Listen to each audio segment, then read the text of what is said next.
Assalamualaikum warahmatullahi wabarakatuh.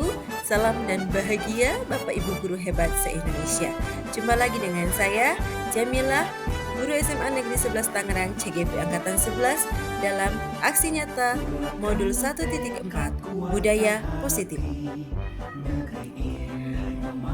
Pada kegiatan aksi nyata modul 1.4 Budaya Positif ini, saya akan melakukan penyebaran pemahaman budaya positif pada rekan sejawat di SMA Negeri 11 Tangerang di bawah bimbingan fasilitator Bapak Aris Suprianto dan pengajar praktik Ibu Sintawati.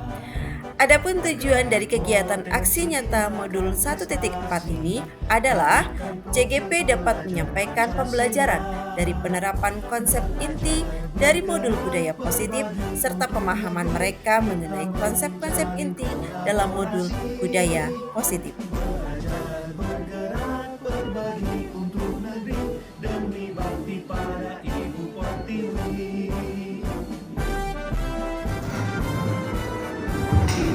Bismillahirrahmanirrahim. Assalamualaikum warahmatullahi wabarakatuh.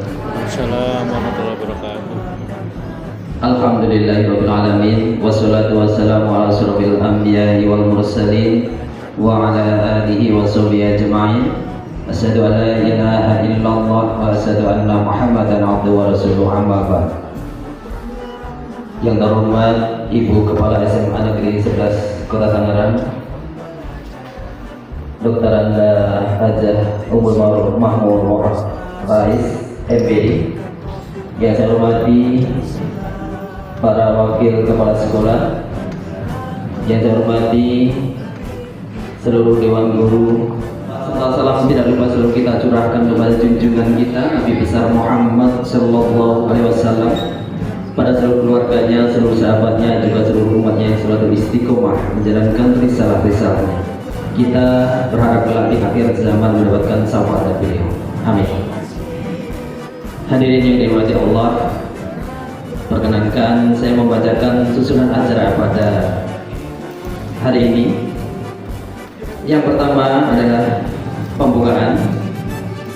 Acara yang kedua adalah sambutan sekaligus membuka acara, membuka kegiatan pada siang hari ini. Dilanjutkan dengan penyampaian materi tentang sosialisasi budaya positif. Dilanjutkan dengan refleksi literasi dan numerasi. Dan yang terakhir adalah info pak. Acara diakhiri dengan penutup. Hadirin yang dirahmati Allah, marilah kita mulai acara pada siang hari ini dengan membaca basmalah. Bismillahirrahmanirrahim. Semoga dengan bacaan basmalah ini acara bisa berjalan lancar dan berkah bagi kita semuanya. Amin. Kita lanjutkan pada acara yang kedua, yaitu sambutan sekaligus pembukaan acara sosialisasi budaya positif, refleksi literasi, numerasi, dan info pada siang hari ini yang akan disampaikan oleh Ibu Kepala Sekolah. Untuk itu kepada yang terhormat Ibu Kepala Sekolah, silakan.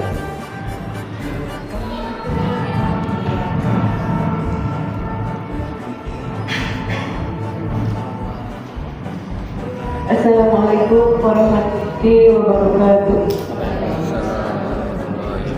Selamat siang, salam sejahtera untuk kita semua. Bismillahirrahmanirrahim. Alhamdulillah. Wabihi nasta'in wa ala umuri dunya. Wassalatu wassalamu ala asyrafil anbiya'i wal mursalin sayyidina Muhammadin wa ala alihi wa sahbihi ajma'in. Rabbi shrah li sadri wa yassir li amri wahlul 'uqdatam min lisani yafqahu qawli, amma ba'du.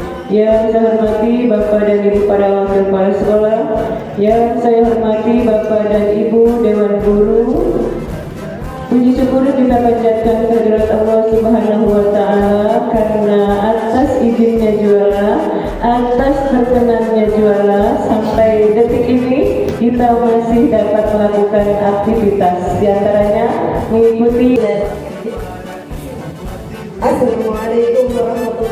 wabarakatuh. Waalaikumsalam warahmatullahi wabarakatuh. Yang terhormat Ibu Kepala SMA Negeri 11 Tangerang, Ibu Dr. Haja Ummul Maumunah MBD. Terima kasih Ibu atas kesempatan yang diberikan. Bapak Ibu Wakil Kepala Sekolah dan Bapak Ibu guru SMA Negeri 11 Tangerang yang saya hormati dan saya banggakan. Pertama-tama mari kita panjatkan puji dan syukur kehadirat Allah Subhanahu wa taala karena berkat nikmat yang diberikan hari ini kita bisa melaksanakan kegiatan ini di ruang aula yang kita banggakan ini.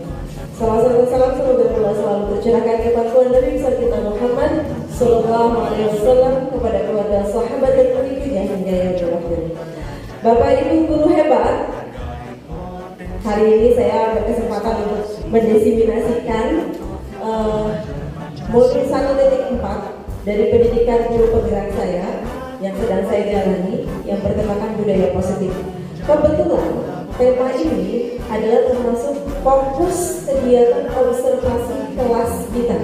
Jadi menurut saya ini sangat tepat timingnya gitu, waktunya untuk berbagi dengan teman-teman tentang pemahaman budaya positif yang harus kita kembangkan di sekolah kita. Seperti apa budaya positif itu? Mari kita sama-sama untuk berdiskusi bersama tentang budaya positif. Apa itu budaya positif? Ya.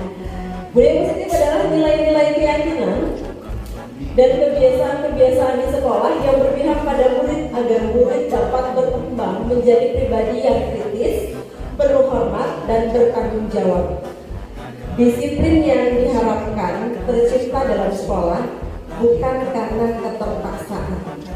Disiplin yang sudah menjadi budaya yang didorong dari kesadaran dan tanggung jawab dalam diri, itulah yang nantinya akan membentuk budaya positif. Latar belakang yang saya amati, suasana positif sangat mendukung dalam menciptakan pembelajaran yang kondusif. Karena dengan suasana yang positif, murid dan guru akan menemukan suatu kondisi pembelajaran yang menyenangkan, sehingga proses pembelajaran dapat berjalan tanpa adanya suatu beban atau paksaan, tapi menjadi suatu kebutuhan. Kemudian suasana positif juga akan membantu menggerakkan moral yang positif bagi murid, sehingga karakter murid tidak hanya terbentuk dari akademik atau intelektualnya, tetapi juga dari lingkungan yang ada. Budaya positif sekolah tidak bisa dibentuk oleh satu orang. Budaya positif sekolah hanya bisa terbentuk kalau semua pihak berkolaborasi. Maka kita harus punya satu visi. Mungkin pertemuan yang lalu kita bicara visi ya Bu ya, yang hadir di pertemuan yang lalu. Nah sekarang kita bicara tentang budaya positif, bagaimana mewujudkan visi kita. Perubahan paradigma belajar, guru adalah pemimpin pembelajaran yang mendorong tumbuh kembang siswa secara holistik, aktif, berpusat pada murid dan menjadi teladan serta agen transformasi untuk mewujudkan profil pelajar Pancasila. Oleh karena itu, guru merupakan ujung tombak untuk menciptakan budaya positif di sekolah. Masih ingat dengan profil pelajar Pancasila? Masih ingat. Jadi budaya positif muaranya pasti di sini. Terbentuknya profil pelajar Pancasila.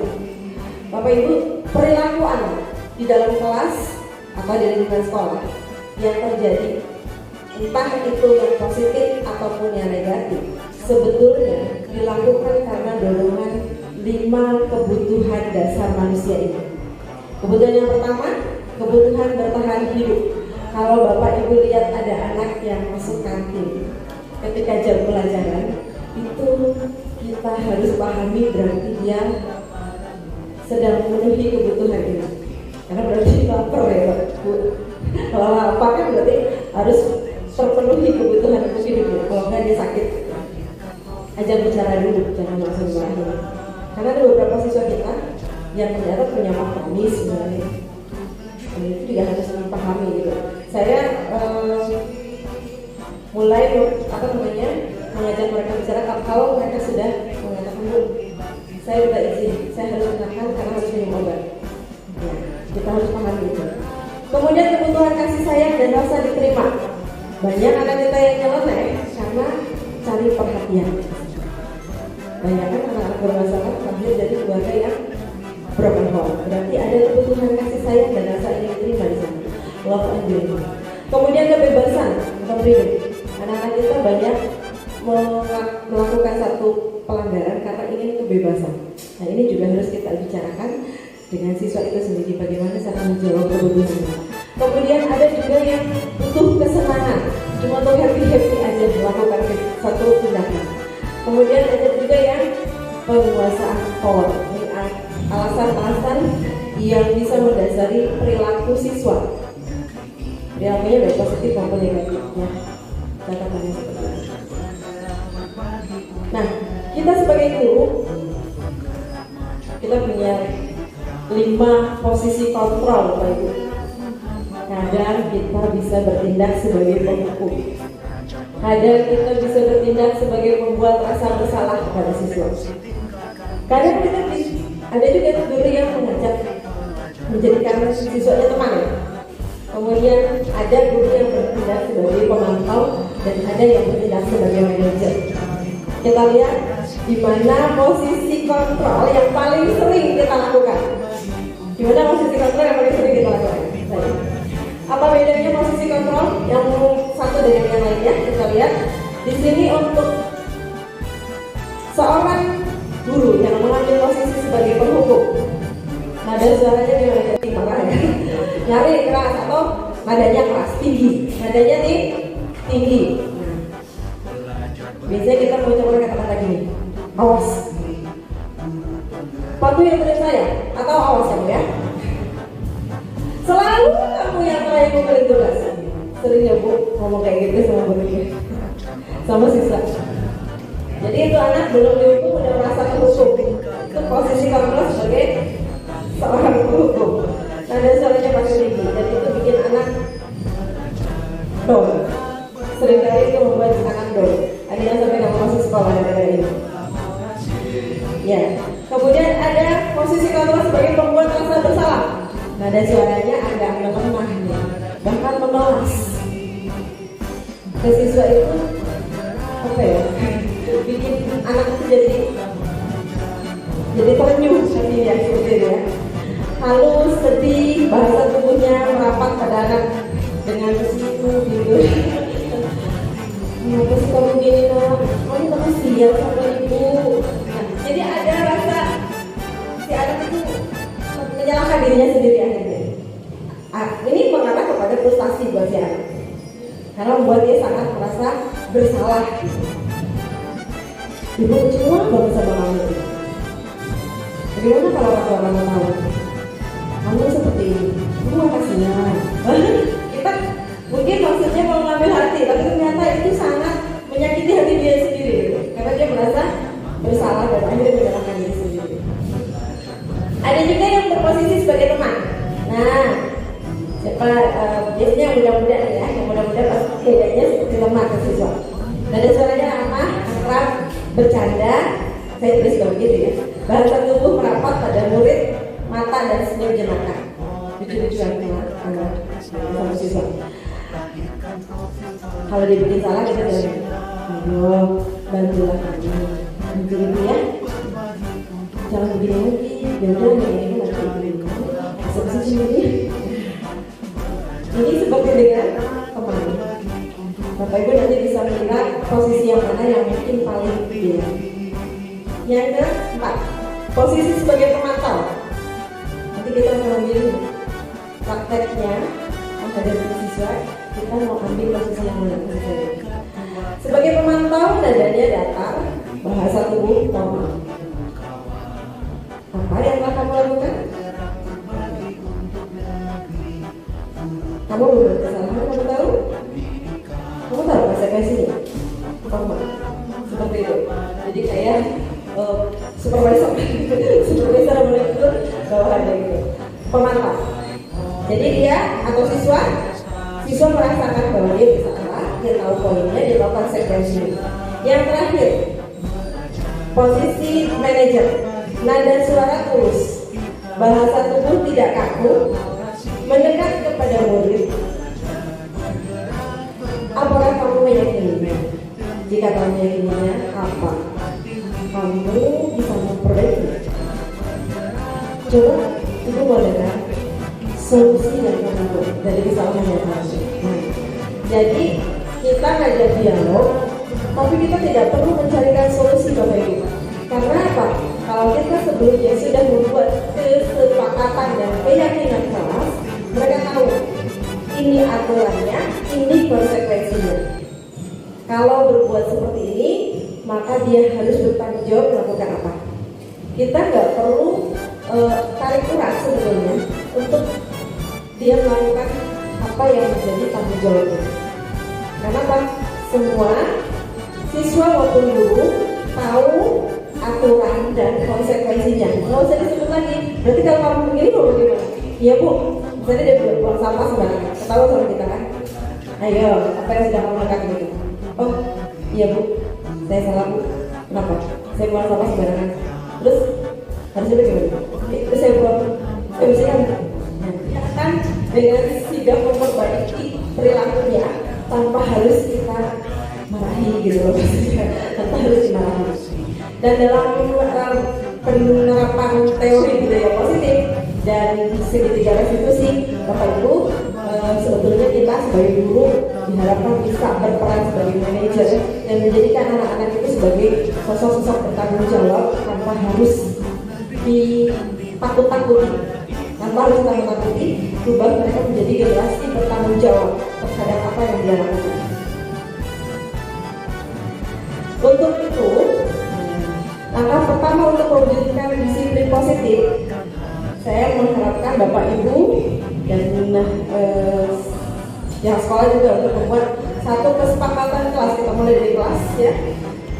Kesepakatan kelas itu adalah bentuk kontrak belajar yang berlaku untuk siswa dan guru untuk keyakinan kelas.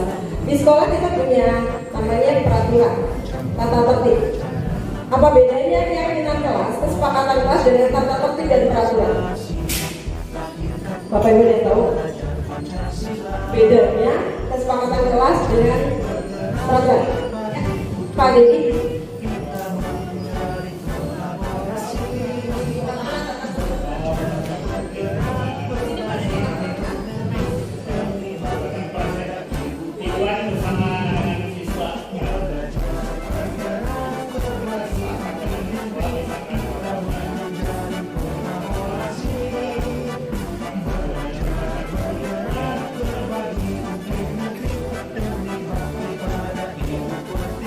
Ya, terima kasih. Jadi betul sekali.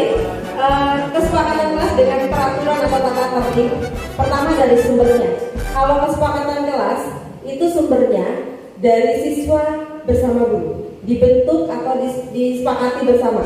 Sumbernya dari siswa itu. Kita tanya, kita mau bikin kesepakatan kelas. Mereka kasih banyak pendapat.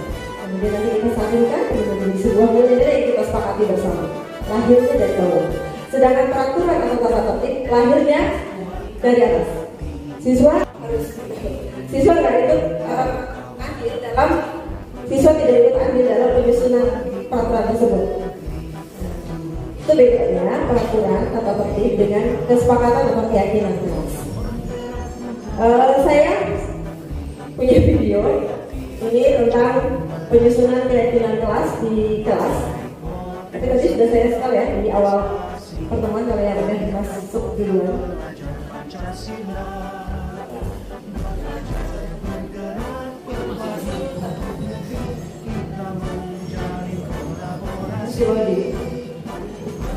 Ya, kayaknya agak berat ngangkatnya. Saya lewatin aja ya, karena tadi saya start sebetulnya. Jadi saya mencoba untuk cek kelas bersama teman-teman di kelas kita. Ekonomi. Ya. Mereka pendapat menuliskan keyakinan kelas gini. Oke. Sepakat. Jadi itu upaya kita untuk menumbuhkan tanggung jawab dari mereka, menumbuhkan kesadaran. Apakah restitusi tidak boleh hukum? Tidak. Ada, tapi namanya konsekuensi.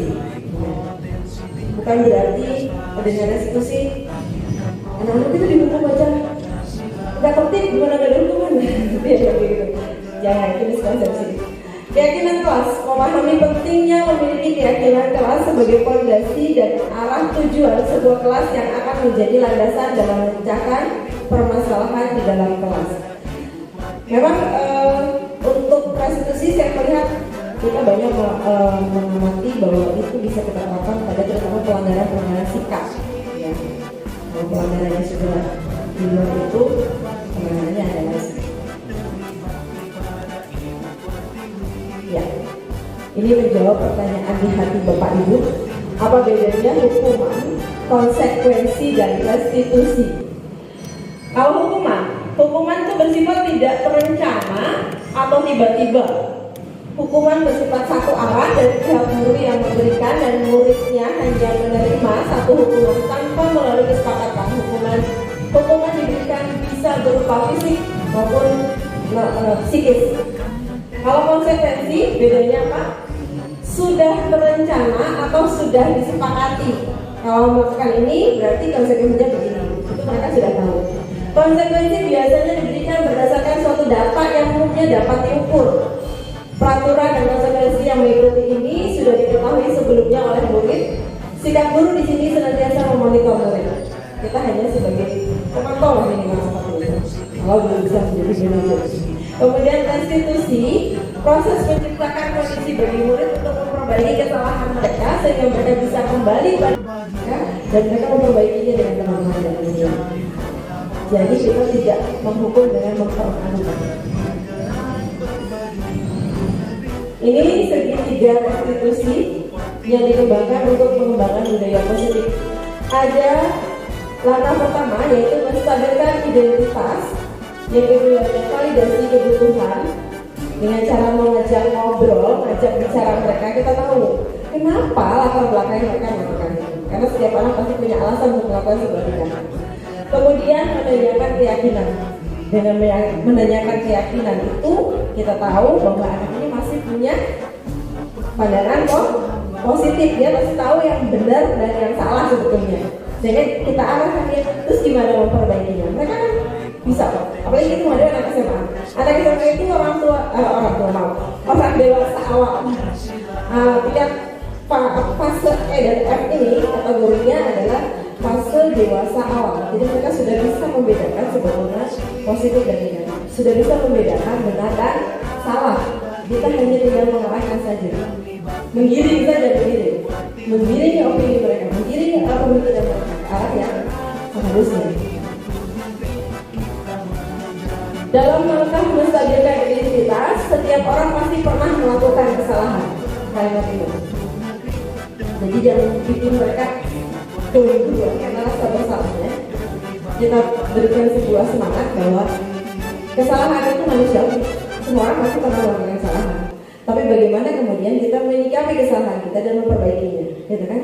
Kamu bukan satu-satunya yang pernah melakukan hal ini. Netral lagi tuh.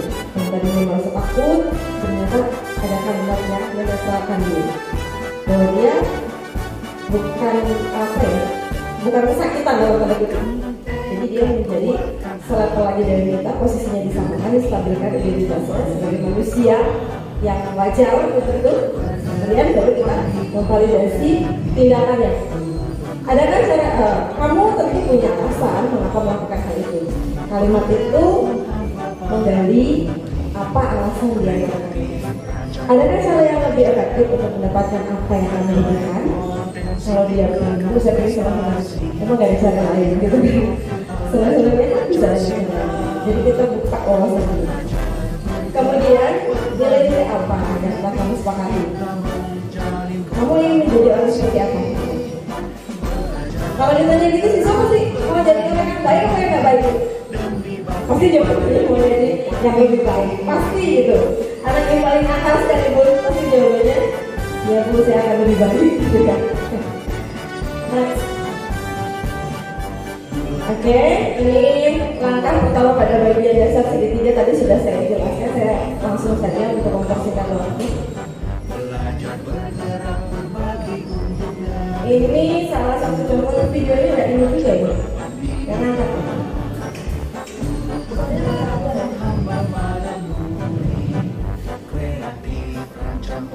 ini contoh restitusi yang saya lakukan sama salah satu siswa kita. Kasusnya nanti bisa. Boleh ceritakan tadi kan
mohon maaf Bapak Ibu, waktu kita tag video memang sudah ada latihan drum band. Kita bahas ini video, jadi berisik. Baik, demikian Bapak Ibu, mudah-mudahan apa yang saya sampaikan bisa bermanfaat dan bisa mereview. Sebetulnya saya yakin Bapak Ibu sudah punya pemahaman tentang ini, tapi paling tidak mengingatkan kembali bagaimana kita bersikap lebih baik kepada siswa dan menjadikan siswa lebih baik lagi dengan menciptakan atau mewujudkan siswa-siswi berkarakter dengan disiplin positif. Insya Allah siswa-siswi kita dari SMA Negeri 11 akan menjadi generasi mewujudkan topik belajar Pancasila dan punya kesadaran dan tanggung jawab. Amin. Terima kasih. Itu saja. Assalamualaikum warahmatullahi wabarakatuh.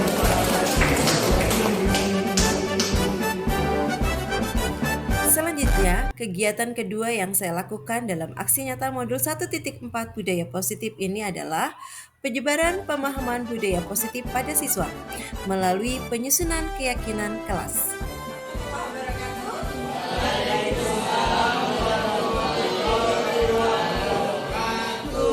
Baik, ketemu Ibu di kelas ekonomi yang baru, walaupun ini wajah lama tentu saja. Di awal pembelajaran kita harus membuat satu kesepakatan dulu supaya pembelajaran kita ke depan bisa berjalan dengan baik. Kelas itu akan menjadi tertib, baik, nyaman, positif, dan kita semua kan? Untuk mendapatkan kelas yang nyaman, yang tertib, yang asyik untuk belajar, nilai-nilai apa yang kira-kira bisa kita sepakati bersama untuk kelas kita. Baik, di depan kalian sudah ada kertas post-it ya semua. Boleh kamu tuliskan nilai-nilai menurut kalian perlu dikembangkan di kelas ini. Tuliskan sekarang, kemudian nanti kita tempel di papan tulis. Silakan tuliskan sekarang. Oh, belum dapat kertasnya. Oke. Siapa lagi yang belum dapat? Ya. Silakan sekarang tempelkan kertas kalian di papan tulis. Yuk.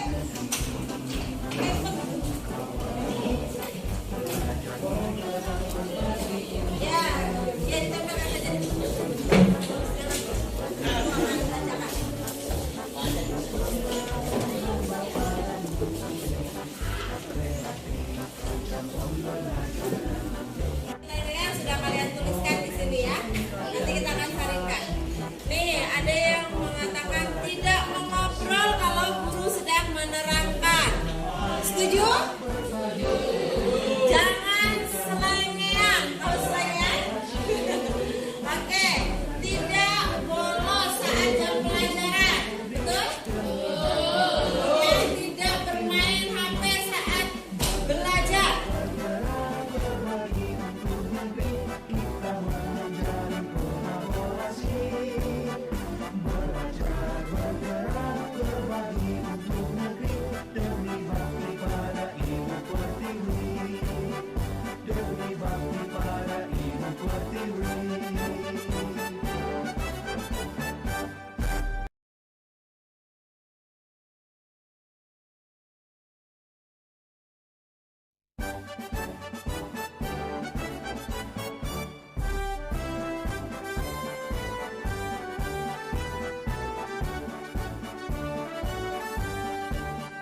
Kuatkan tekad, kuatkan hati. Negeri ini memanggilmu kawan. Belajar, bergerak, berbagi untuk negeri. Guru penggerak, majukan pendidikan. Ramadan dari kelas 8. Perkenalkan, nama saya Febia Balkis dari kelas 8. Kalau saya sangatlah senang, Sangat senang Pak. saya sangatlah penting di kelas. Saya berharap alasan bisa menjadi lebih penting dan lebih penting. Agar di kelas lebih tertib dan disiplin. Kegiatan diseminasi budaya positif kepada rekan sejawat dilakukan pada Rabu 14 Agustus 2024 bersama guru-guru di SMA Negeri 11 Tangerang yang diikuti oleh 45 orang guru. Sedangkan kegiatan pembuatan keyakinan kelas bersama siswa telah saya lakukan pada Senin 5 Agustus 2024 yang disambut siswa dengan senang dan antusias. Setelah melakukan aksi nyata ini, saya merasa sangat termotivasi dalam melakukan perubahan ke arah yang lebih baik, terutama dalam menerapkan budaya positif di sekolah saya, SMA Negeri 11 Tangerang. Selanjutnya, rencana perbaikan yang akan saya lakukan adalah 1. Melakukan pemantauan jalannya budaya positif di sekolah, terus meningkatkan pengetahuan tentang penerapan budaya positif, terus menjalin kolaborasi dengan warga sekolah dalam mewujudkan budaya positif sekolah, selalu menganalisis dan evaluasi hasil, serta melakukan perbaikan secara berkala.